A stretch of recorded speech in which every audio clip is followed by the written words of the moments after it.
Hello everyone, welcome to the new episode of Unscripted Dialogues. I'm your host Patriotism, and today as a guest I have Professor Sofia Izquierdo Sanchez. She's a senior economist at the University of Manchester, and she holds a PhD in economics from Lancaster University and has also written many articles on Brexit, Hollywood gender pay gap, and many more articles. It's a pleasure having you on the episode today. Thank you very much for having me. It's a pleasure to be here. I'm looking very forward to this discussion on economics. Yeah, me too.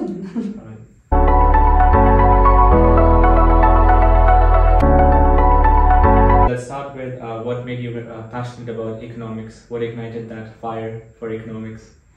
Well, to be honest, it started quite later on when I was finishing my secondary school studies. I didn't really know what to do, so I thought economics was quite broad. It had quite a lot of opportunities in the job market. Both my father and my mother had studied economics. That's how they met, actually, at university. So I had that background, and that's how I decided to go that route. I really liked it. That's why I ended up doing a PhD. So I was lucky enough. How I decided to do the PhD, I didn't know in my first years either. It was almost until my third year when I ended up at the University of Bristol, and I had very good lecturers who made me find my passion and the route of industrial organization, which is what I really liked within the economics route, which I thought, I really want to do economics, and I really want to teach in economics, and this is how I ended up in academia. And so, That sounds good. You came on Erasmus to Bristol. Yeah. How would you say the teaching in Spain is different from in the UK? It's quite different, the style. I mean, Spain, so the style now has reformed, so it's been quite a lot of years. It's going to be less than 20, but almost 20, well, more than 20 years since I started my degree. But so it is more theoretical in Spain, more lecturing hours also. So when I came here, it was kind of a shock first of how more critical analysis there was, less theory, but not less theory in the sense, in the sense that you have less lecturing time and you have more working at home, more like maybe type of essays, so like self-study type. And so let me put you an example. In Spain, I will have lectures non-stop from Monday to Thursday from 9 to 3 every day. So it was a lot. And then when I arrived here, and I remember they gave me my first timetable, I thought they had forgotten all the units. I was like, what is this? One unit? I was like, wow, it's amazing. So it was much more empirical, much more practical. I really liked it, but not just because of the lecturing time, because I thought the self-learning part taught me a lot.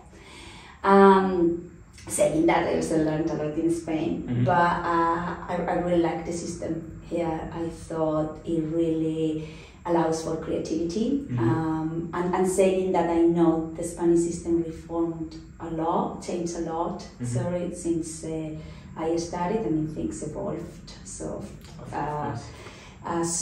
and I never touched there. So since I came to Bristol, I continue here. So I've been here many years. So it would not be fair for me to do a current comparison, for example. But so yeah, quite different. Also, the degree there is 4 years, and here is 3 years. So it's different in years. That's fair analysis. Yeah. So moving on, economics is like a very big field. You have different sections in it, like macro, micro, behavioral, labor. What is your favorite part of economics? Yeah, so there are 3 main fields. Okay, so micro and macro will be 2 of the main fields. Then you have the econometrics field, and then within microeconomics, for example, you will have behavioral, which could also be related to other fields, and then industrial organization, which is my field.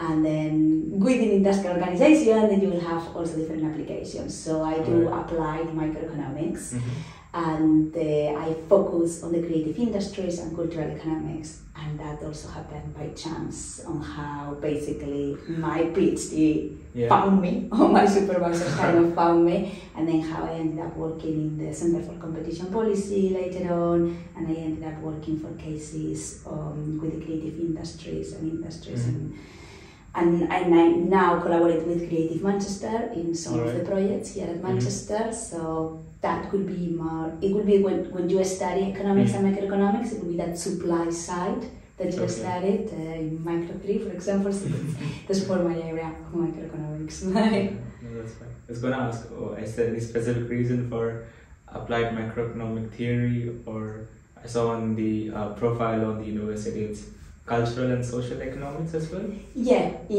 Well, with the creative industries, it's within the field, that part of cultural economics. Okay. So it is more what my interest lies, but also is what I've been doing in the recent years. Yeah, it is also not an area that there is no much done, or there is no it's not a common area in the field of economics. It's more of a niche field.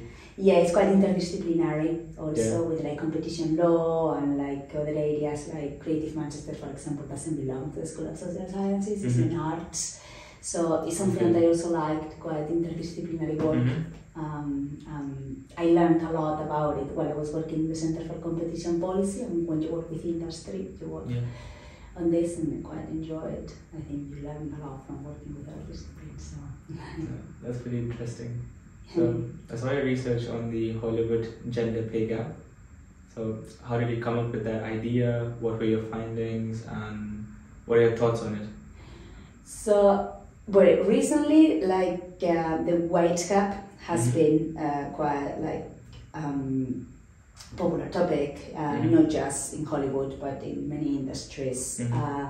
So, and then it was in 2015 that the Patricia Arquette, when she won an Oscar for female, or for the female actor leader. So I think she, in her speech, she actually claimed that there was a pay gap that nobody was talking about, and then many female actors started to support this, among others, like for example Meryl Streep, so like actually quite high profile people. And then I started to think, oh, that is quite relevant, because one thing that happens with the creative industries, which is I find quite interesting, is like they're quite influential in terms of culture. Like they're not just, they're relevant industries, but they will influence people in other aspects like politics or behavior, and this happens with the film industry. I mean, people go to visit countries just because Harry Potter lives in the UK, lots of people will come to the UK, you know, but the same with Hollywood, like they will have a big influence in culture. So I thought, well, this is a very interesting topic to study, because also Hollywood will have many characteristics which are quite particular from the film industry. Like if you think of romantic comedies, the role of a female and a male actor is practically the same. So while there should be like wage differences there, you know, or in terms of the motherhood pay gap, which is what Claudia Golding talks about. She recently won a Nobel Prize. Well, both male and female take take gaps in their working times anyway. So you know, you take 9 months, or 1 year, breaks for your career. But male actors normally take breaks in their careers continuously, also in the film industry. So that happens. They don't negotiate salaries, like agents negotiate salaries for them. So it's a particular industry in which you would expect this not to happen, but to happen at less levels. So we thought it was very interesting that it was happening. And also, given the influence of this industry, we thought, well, we have a case here in which why it is happening and why is this discrimination. We actually find that it mainly happens, or it is more strong, this effect, in action movies, which we think it may be due also to consumer discrimination. So basically, you expect to see a man as a Spider-Man, but you know, or at least the distributors think people expect to see a man as a superhero.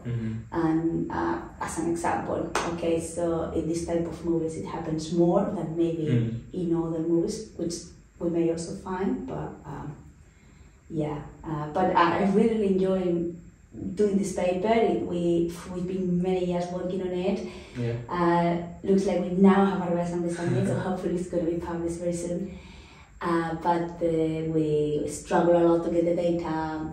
One of the big issues of working in the creative industry is don't go down this route. It's very difficult to get data when you work with private industries.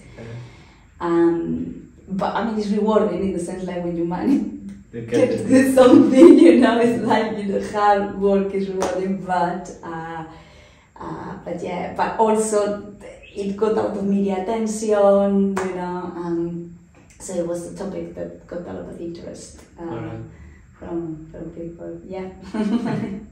So how was the media attention? How did you feel? I quite liked it. I mean, I did so many interviews and it was reported in so The Guardian reported it, the Wall Street Journal recently contacted us after Barbie. It was interesting because we are used to as lecturers talk about just facts or basic concepts, and they really push you for opinion, black or white, in specific topics. And at the beginning I was really concerned about what do you want me to say, because I don't have more information apart from the data on my paper, and so I was always a bit worried about how they were going to report my words, but it was good. It was and then a lot of times that it was reported our paper, maybe it was journals that they didn't, magazines that they didn't actually contact us, they just reported it. But still we did a fair amount of, I did also some radio interviews that was more like live. More anxious for that than for the, but That's pretty good. So regarding, you said collecting the data part, you said that was difficult because you were conducting primary research. So how did you go forward with that? So we probably spent a year doing that. We got a research assistant in the end because it was really, really time intensive. We collected anything that was available since 1980 to 2015. So in total we have data for over 260 movies, but definitely over 200 movies. But there is no data for every single actor who participated in that movie. So it would be for the top cast, or you will not have. So that was one of the, for example, issues. It was whatever it was reported, and then sometimes you will have reported the fixed part of the salary and not the variable part, so that the percentage that will come depending on the box office. So there were certain parts that we had to estimate them. So that's one of the big issues when you get primary data. It's not perfect in many aspects, but I think after so many years we went around it quite well in the end. And saying that, is the only paper on pay gap in Hollywood in which we think there is such a comprehensive substantial data. That is one of the big contributions of this paper, is basically that. That's some groundbreaking research. Why do you think there's kind of a gender pay gap? The point you said before, that we as consumers expect that an action hero to be a man. That's a very interesting thing which I've never thought about, but it's been ingrained since forever. That's one of the things that we argue in the paper. To be honest, we cannot prove it. So it is one of the things that is very difficult to prove. Whether do you expect it, but we argue it could be that there is consumer discrimination. Now we don't know if it is happening on the consumer discrimination part or on the supply discrimination part. Actually, maybe the distributors think consumers expect that. There are certain things also, not just counting with the film industry, but with the other industries, like the psychology literature argues that women are more risk averse negotiating salaries. Yeah. So they will be less aggressive when negotiating salaries. Now in the film industry, it is an agent negotiating the salary, so you will expect that that doesn't happen. Yeah. The agent may be a woman, but still it's supposed to be a trained person, you know, so we argue, well, that should not happen. But that could be another argument. Then controversial, I mean, I don't know, some people will agree that that's true, some people, obviously there are, you know, I'm not going to enter, but that's one of the arguments of the psychology literature. So there are many aspects that there are of why it happens. So what we try to do in the paper, and normally in all these self-discrimination papers, is like we try to get on the background of the actors and then see what parts of this background may explain the wage differentials, and whatever is not explained, or whatever we cannot explain with all these variables, like for example, past prices that they've won, past films that they have been blockbusters, that may explain that you go to watch a movie just because it's Brad Pitt, or just because it's Meryl Streep or whatever. Different factors, whatever that variables cannot explain, then we say, well, they may be due to discrimination. But we have, I mean, I mentioned here too, but we will have like a big, you know, comprehensive like size of variables, not just like we'll be talking about like several like 20s like, and that will be also, it will depend on the industry which ones are considered. That's very interesting, because the consumers, let's say that in the recent day and age, a popular actor like Brad Pitt, he has his own personal brand, and then he forces the consumers to come to the cinemas to watch the movies, and you have all the trends on social media which all the more hype it up, and that increases the revenues, and thus it could be discrimination in salary or certain kind of things while negotiation. Yes, that's true. And one thing that happens in the film industry is like negotiation is blind. So imagine you and me are co-starting a movie, and then they will negotiate the salaries with you and me separately before starting to set the movie. So they will not tell us what they are negotiating with us, and then it will be until we start the movie that we will know what they negotiated. So there is no transparency. One of the things that we argue in the paper is like maybe there should be more transparency. So what are you negotiating? So this was one of the big news of American Hustle. There are 4 co-stars, 2 men and 2 women, and it was big news that the 2 women had. It was Amy Adams, and Jennifer Lawrence, if I got it right. And then they considerably lower salaries than the 2 male co-stars, counting with the fixed salary plus the variable salary, and the negotiations were blind, so they didn't know what they were negotiating with the 2 male, and maybe they had been transparency, you know, in which they were negotiating these more fair conditions. And that I agree, why there is no transparency. Like, you know, the industries, there is transparency of what is the salary scale, for example.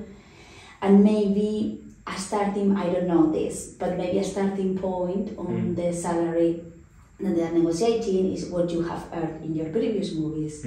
Okay, but then the question is like, is that fair? Because if you are going to do exactly the same shooting time for exactly the same job, and maybe you have similar prices that you have won, you come from similar blockbusters, you know, it should be more equal. That, you know, there's something for to debate, you know, and obviously people are able to disagree and everything, but that transparency part is one of the things that we argue that may actually close a little bit the gap. That makes sense. There's an argument, let's say, movie has a different skill set like that of sport. So there's a pay gap between male and female football teams. So an argument be like, male football is more competitive and has more viewers in comparison to female football. That's an argument given for difference in pay. But Hollywood is something that is more of skill based in acting, so that's not as technical as a sport.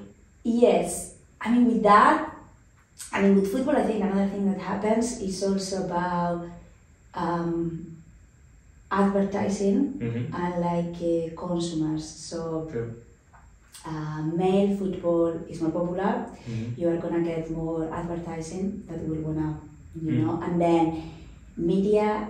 Actually, I want to do a paper about this because so the power that media has promoting female football, and I think we saw this in the last World Cup. Like, very few people remembers who won the last. So the last one, yes, but the previous to that one, very few people remembers that. However, the last one, almost everyone remembers, and the same with the European one, because media suddenly did a massive campaign about it, right? So. So how the power the media has influencing consumer opinion is massive. Absolutely. And if they work towards that, they can actually push that women's sports. And I think, right, there are ability skills. Maybe it's because I'm a woman, I kind of think it is not a fair argument, okay, on that.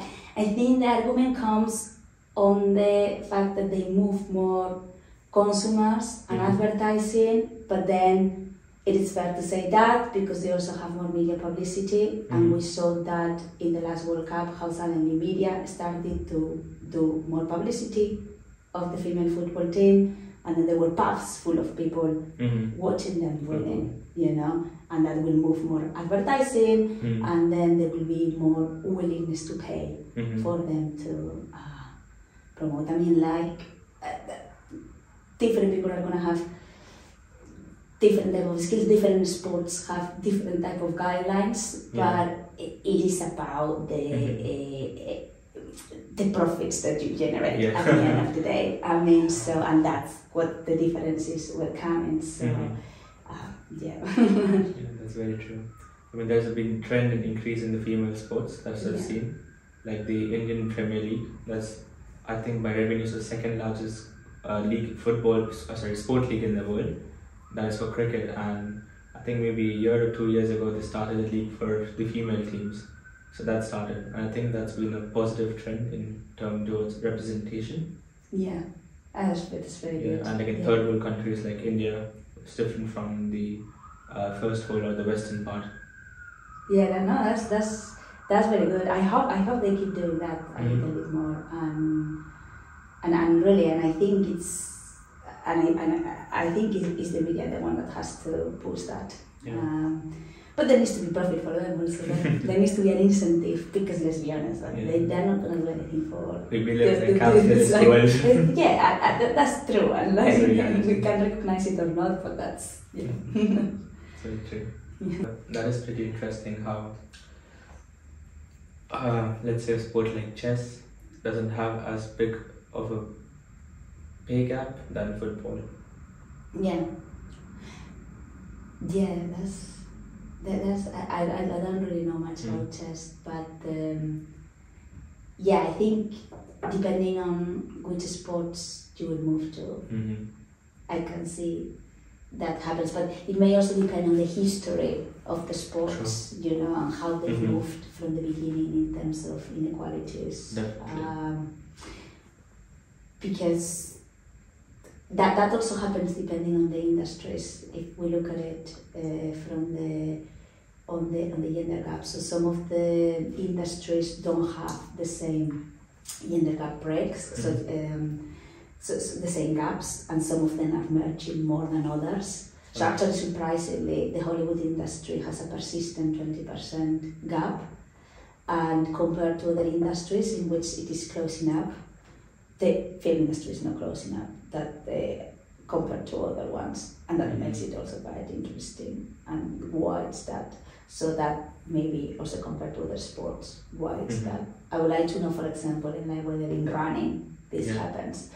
You know, because it is not, for starters, a very, let's say, under quotations, popular sport that people will watch. Athletics in general, people will watch. So maybe that's also a reason why the gender gap is not as evident as, for example, it is in football, that there's a lot of money, especially the male. That is also a very interesting point, I thought. That in terms of sports like athletics, patriotism plays a very important role in tournaments. Yeah. Let's say that a sport like javelin throw, normally you would never watch it. There's an Indian athlete who won the first gold in last Olympics in javelin throw. The entire country was watching that, and then he became a sensation and all that. Yeah. So Everyone likes to win. yeah. So in terms of patriotism and nationalism plays a role in on the economic frontier. Yeah. Yeah, it's one of the things that I find also interesting about cultural economics is like with things like sports, it's like how it moves nations. So True. basically, like everyone, so you have in this paper, like for example, we have about the substitution effect between leisure activities, how it brings nations together. Like it doesn't matter if you're a football fan or not. If your national team is playing, you want to watch them because if they win, you find it's like super proud. Like, so it's just like you may not understand anything about football, but it doesn't really matter. You know? So yeah, it doesn't matter if you follow the sport. Someone is gonna win. Go for it. I was doing my research. I'm writing an essay on politics. The topic is nationalism justified. Yeah. So I was writing from the perspective of liberal nationalism, how nationalism as a concept can be defended. So there was this argument by a political scientist from Oxford, David Miller. He said that when more people feel as a community of the nation, they would readily agree to pool in their resources for more of a welfare state for redistribution, as more people honestly pay tax. And that was something I was like, yeah. Oh wow, really? That's pretty interesting. Yeah, it's quite interesting. So they could actually, it could be a reason for like tax policy, right? They could increase taxes just after after the national team wins, and like everyone is happy to contribute to the state. Like, yeah. That's a nice idea. Yes, you could pitch it to the government. Say, you won the trophy, you pay more tax today. Yeah, everyone will be happy. Coming on to my next question.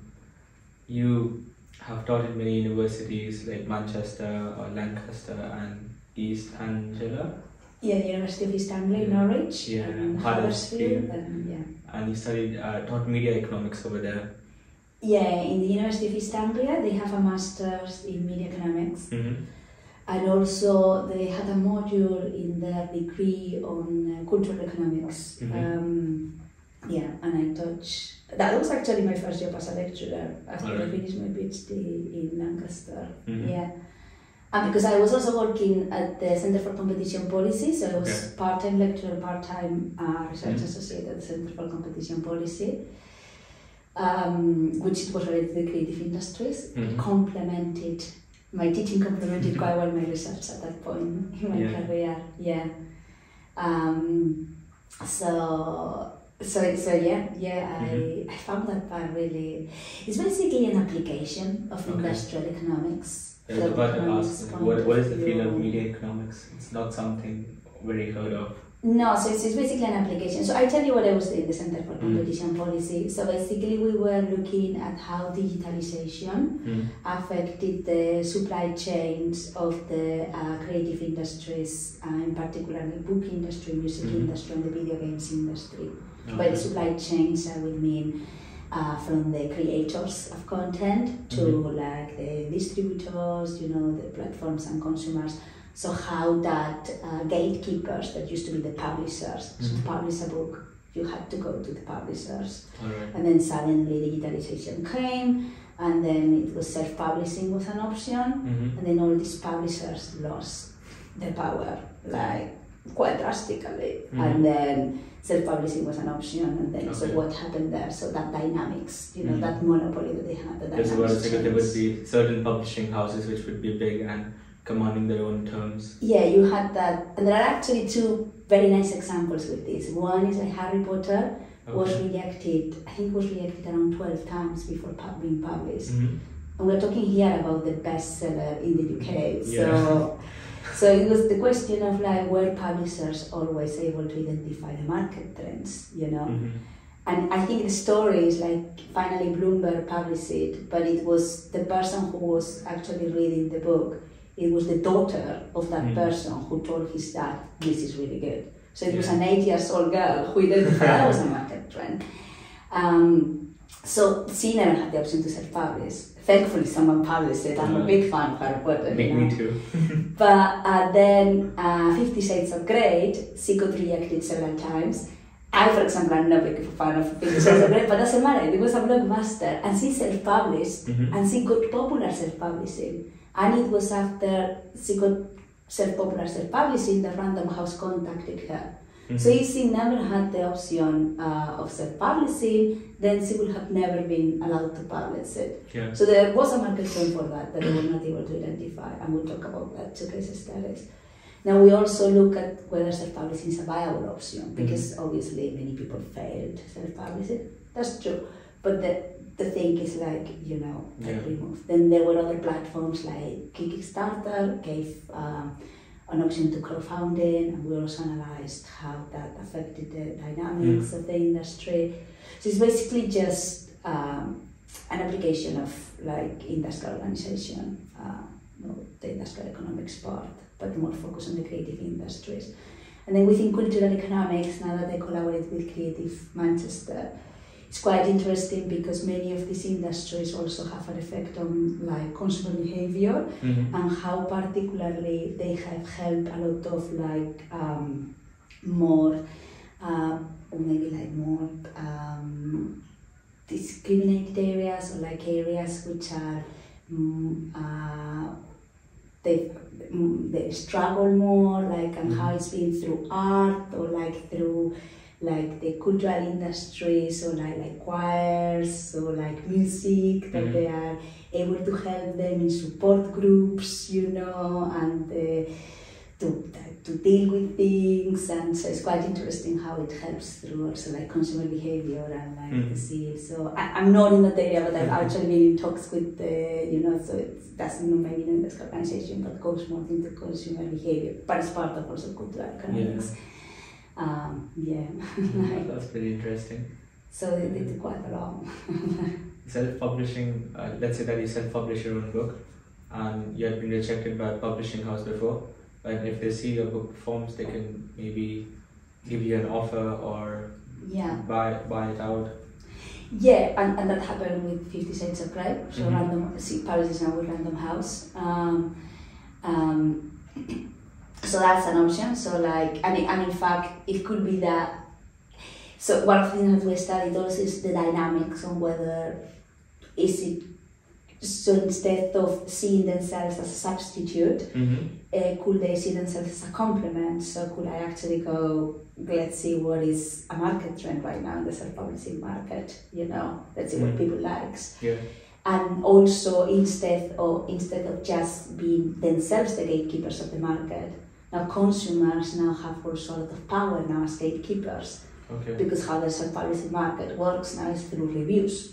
So you as a consumer before didn't have that much power. Well, yes, you had some power with the books that were published, but there were already some gatekeepers previously to you that had already selected that. Yeah. Now you have all this variety of goods, which before they were not available. So first of all, you have more variety of goods available, so that niche products that they were never published before. And that doesn't just happen with books, that happens with a lot of things. Like music is a big one, self-publishing also with music also happens, but also video games, but many other things. Goods also with Amazon, now you have virtual storage, so you will have access to a lot of goods that before you couldn't find in the main street. So that's a big thing also. And then now consumers have all this gatekeeping power in the market that before it was not happening. So that's what I was doing with the Center for Competition Policy, to study this change of dynamics in the supply chains. And this is a bit this is done also with other industries before. This is kind of an application of particular the creative industries.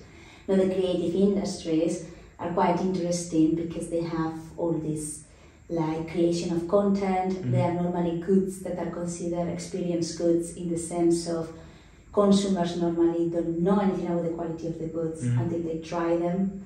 So you don't know if you're gonna like a movie until you actually watch the movie. However, you have reviews of Mhm. people who has previously seen the movie. So you will have Mhm. cases of information cascades, her behavior. You may go to see as movies that are quite popular, even though you may better like some movies that are more indie movies, you know, so Yeah. that's something quite interesting to look at also. But also they are quite high-risk products, like for the creators part, they are products that are very expensive to produce. Mhm. You know, so until what point it is worth it to produce certain types of products, and you have to estimate the demand quite well, and like, well, there is a whole, yeah. Yeah, those are pretty interesting dynamics of how the film industry works. Yeah. You could have fake reviews by the people who are making the movie to change the consumer trends. Yeah. Or Yeah, so we have part of my PhD was about this. Part of my PhD was about information cascades and her behavior, and to see the dynamics on this. I really like that part in which how people follow the crowd, and it's not really what happens. So, of course, there are outliers like everything.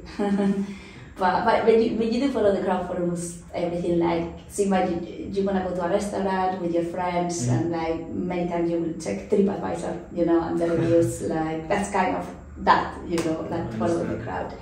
Then that would depend a lot on the book, on the good that you are looking at. And same like for like the production cost, like depending on the industry to produce a book, maybe not expensive, but it's time consuming, like it may be a movie, but then is it worth it to spend like 10 years producing a book?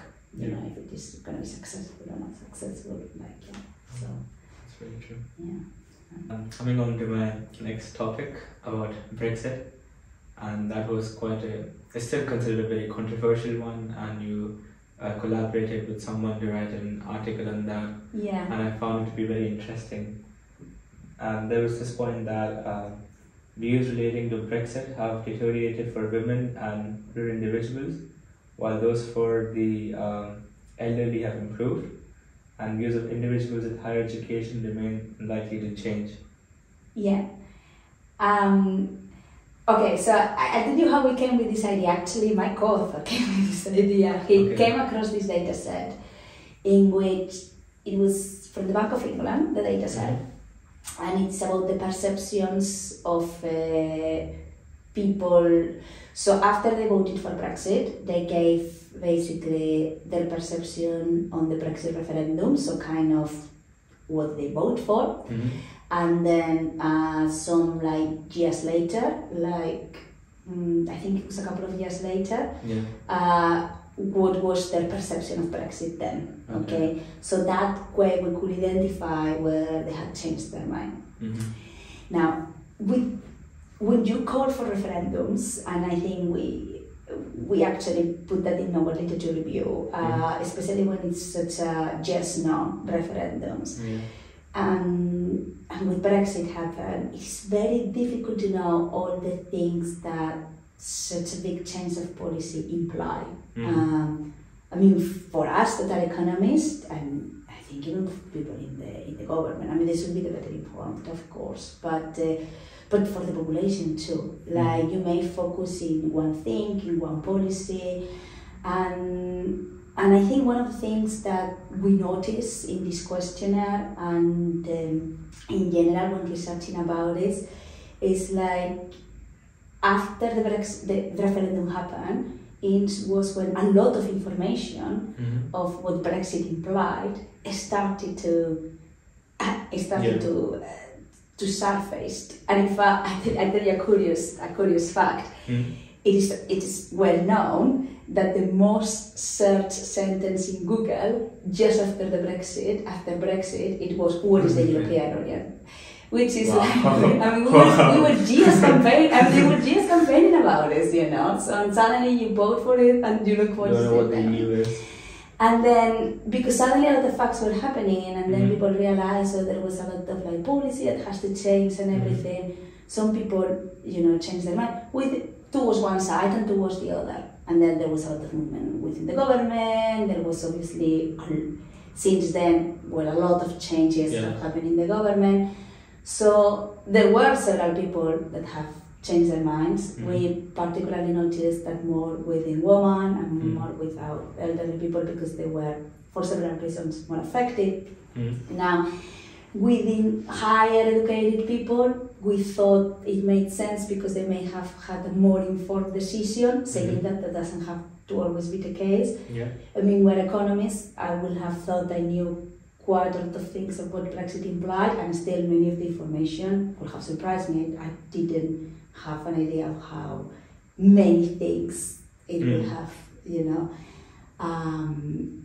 With the case of the creative industries, I knew lots of policy was set with the European Union, and we knew like lots of things that would have to be rewritten until the point that I think it was estimated it may take up to 10 years to rewrite. So, and that was before Brexit happened, you know, so that was known.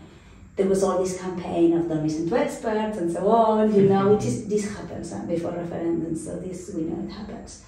So I thought it was very interesting, we thought it was very interesting to actually find in papers. It actually follows literature from other referendums, from other countries. It's always a difficult call to make, calling referendums like that, because, I mean, I don't think I'm making a big statement here, but we know populism is a thing, and we know, like, because it's very difficult to get information about it, people when voting in a black and white thing, you focus in one thing, and then there are many other factors that may be affecting your, I don't know, economic status, or like different areas which may not be affected directly by anything related to Brexit or the European Union, but you think they are, and you think they're going to improve, and then they may not afterwards, and then you are surprised about it, you know? And this will affect your decision on the referendum, and you don't know until what scale this could. I mean, there are many things that have happened after Brexit, like for example COVID, the both effects together would have certain consequences. I think there are still consequences happening from that. Bringing back the point that how the British press played a role in shaping the narratives and the opinions. Like personally, I would consider the British press to be quite notorious from my perspective as an Indian. But yeah, that also plays a very important role. Definitely, I think, I mean, the press plays a huge role in referendums, in elections, it's amazing the power that the press has. I find it fascinating. I mean, for a neutral point of view, I find it fascinating the power that the press can have. And also I think in that sense, it needs to be careful sometimes, the press. Obviously, we know that there are press with specific ideological ideas, and it's a little bit of a bubble, because you tend to read the press that matches better your ideological ideas, and then what happens, that you think everyone thinks like you, and it's just because you are feeding from that bubble, you know. I tell you, a curious fact. I really like history, and I really like economic history. I don't work in this area, but I love to read about it. And then when the industrial organization happened, people, and I know about this because when Manchester is the hub where the industrial organization happened, no? And then people started to have higher salaries, and then suddenly they started to get holidays. This didn't happen before. And the people didn't know what to do with the money and the holidays, and you know who taught them? The press, to do what to do with this. Suddenly the press was starting to do that thing, pamphlets were starting to do that thing, and then it was the press. And I always found very interesting to actually analyze what was exactly the influence of this. Okay, you should do this. So, but this is just an example of what the press teaches you what to do. You know, it's now social media does, you know, but and you know, with Brexit it is quite interesting because we were in this bubble in which everyone had very similar opinions to us. I mean, we live in quite international community, you know, universities quite international community. We obviously have friends with, like, we feed from specific press and everything. And then certain things happen, not just in the referendum, but also in elections. And then you always get surprised how this has happened, you know, how, for whatever side, you know, and it's like, just because you feed from this bubble and I think it's really interesting, just for, in general, for people to listen always to the other side and like other opinions, and they're completely opposite to you, you know, not just for tolerance, which is really important, also, but to see what they have to say and whether we may agree or disagree, or whether they have a point. At least you can have more of a nuanced opinion. Exactly. Be more informed in the end. Exactly. Yeah, just for information. Yeah. And whether maybe they have. This would be no asymmetric information bias. Yes. Yeah. Exactly. Yeah. You see, like, there's so many applications of everything that we teach. And yeah, for the blog post, just like. That's my topic. Yeah. There you go. Like, no. Yeah, but yeah, I mean, I find it, I mean, we're economists, of course, anything related to political economy is also quite interesting, and, but yeah. And of course, I'm from a diverse household, like, where half Spanish, half UK, so like, this, in a sense, directly, well, affected us, you know, I was already working here and everything. But in a sense, affected us from a fiscal point of view and everything. So we were very aware of what was like happening. But we'll see. It's not ended. The implications are still there. We will see what happens. I'm sure we're going to talk about it for many years to come. 100%. Yeah. And so, last bit regarding the Instagram page, Daily Life Econ. I came across it and I found it to be quite interesting that you have more of practical economic implications presented in a fun way to a general audience, and how you can learn about more concepts on the intricate part that economics plays a role in daily life, like the reel on how coffee is produced and plays a role. Found that to be quite interesting, and then I came across the page on Blackboard saying that this is my professor's account. How did why did you decide to start and work on this page? Okay, well, first, thank you. Second, I think it was a way also for me telling students, listen, these things that we learn is not just something that there is in textbooks, it's something that you see in your daily life.